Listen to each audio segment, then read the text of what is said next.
আসসালামু আলাইকুম। কুকিং ডায়েরিতে আপনাদেরকে স্বাগতম। আমাদের আজকের রেসিপি রেস্টুরেন্ট স্টাইলে ছোলা ভাজা। চলুন প্রস্তুত প্রণালীটা দেখে নিই। আমি এখানে 2 কাপ পরিমাণ ছোলা 7 থেকে 8 ঘন্টা ভিজিয়ে নিয়েছি।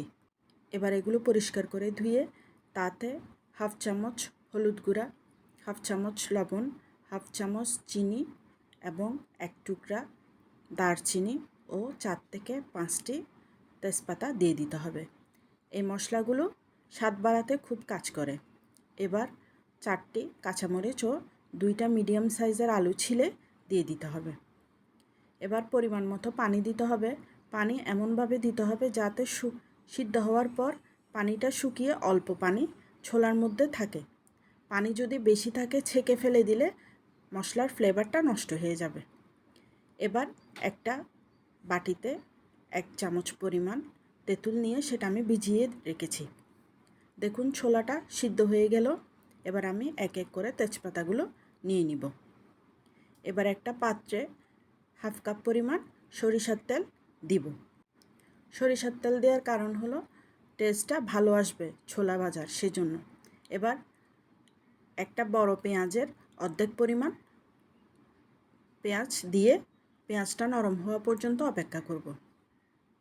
এবার 1 টেবিল চামচ পরিমাণ আদা বাটা দিয়ে দিব। আদা বাটাটা দেওয়া খুব জরুরি।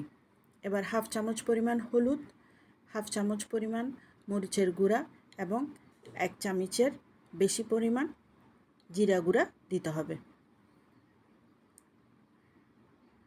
এবার এগুলো কষিয়ে এতে পানি দিতে হবে আর একটু কষানোর জন্য। কষাতে কষাতে এক পর্যায়ে আমি এখানে কয়েক টুকরা টমেটো কুচি দিয়ে দিব। টমেটো কুচিটা আপনাদের ইচ্ছা অনুযায়ী দিতেও পারেন, আবার নাও দিতে পারেন, তেমন কোনো সমস্যা হবে না। এবার 2টো এলাচ এবং 2টো লং দিয়ে দিলাম। পানি একটু শুকিয়ে আসলে তাতে আলু চটকানো টুকরোগুলো দিয়ে দিলাম। আলুটা ছোলা ভাজায় থিকনেসও বাড়াবে আবার টেস্টও বাড়াবে। এবার হাফ চামচ পরিমাণ লবণ দিয়ে দিলাম এবং কষাতে থাকব। এবার পানি সহ ছোলাটা ঢেলে দিলাম। এক্ষেত্রে মনে হবে একটু পানি পানি ভাব চলে আসছে, কিন্তু 10 মিনিট পরে আবার আগের মতো ঠিক হয়ে যাবে। এটা একটু মিডিয়াম ফ্লেমে রান্না করতে হবে। এবার তেঁতুলের পানিটা দিয়ে দিলাম। এখানে কয়েকটা উপকরণ আছে, তেঁতুলটা এর মধ্যে অন্যতম। এবার কাঁচামরিচ দিয়ে দিলাম স্বাদ মতো। এবার 1 চামচ পরিমাণ চিনি দিয়ে দিলাম। চিনিটা এখানে টেস্ট মেকার হিসেবে কাজ করে। দেখুন কীরকম সুন্দর একটা কালার এসছে, খেতেও তেমনি মজা হবে। এবার 1 চামচ পরিমাণ চাট মশলা দিয়ে দিব। যাদের চাট মশলা নাই তারা গরম মশলার গুঁড়া ব্যবহার করতে পারবেন।